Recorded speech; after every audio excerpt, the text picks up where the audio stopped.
My name is Cassandra Hein, and I've been documenting people getting out of prison for over 2 years now. I was incarcerated for 5 years. I did 8 years. 2.5 years. Well, I was a working girl, that's what I call it. We know how to get money real easy, but it led us to prison, and then we end up coming back out to society with no guidance, so we do the same thing over and over again. I had this hatred for the police because of the things that I was doing. I started to cause destruction to the city. I have to go and get all this stuff done, and I'm just not sure where to begin.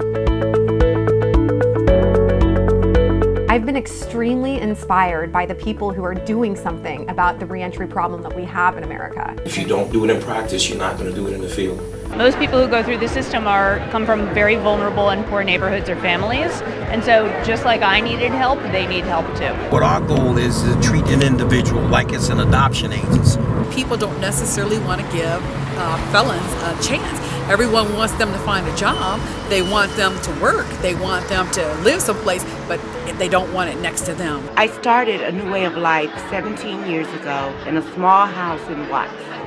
And it's grown to a national model for what we can do a little bit better than what we've been doing. This is my vision board that I see for reentry.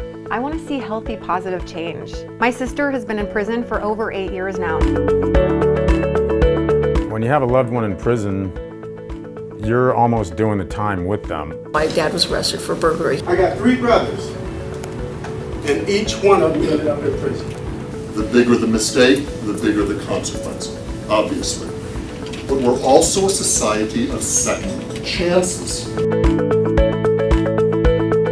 Officer Williams had been speaking about just who she was and her background. Something like inside me happened, and in that moment, I released like this hate that I had in my heart, and like instantly I felt free from it. That's what I love to do in my job. It was because I was just looking into the eyes of another human, and I realized she was just no different than me. It's possible for perceptions to change about people that have been incarcerated. I'm the guy that never smiles, so for me to be smiling, that says a million words without really saying anything.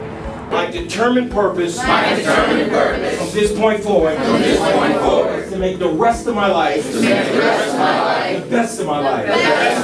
Give yourselves a hand.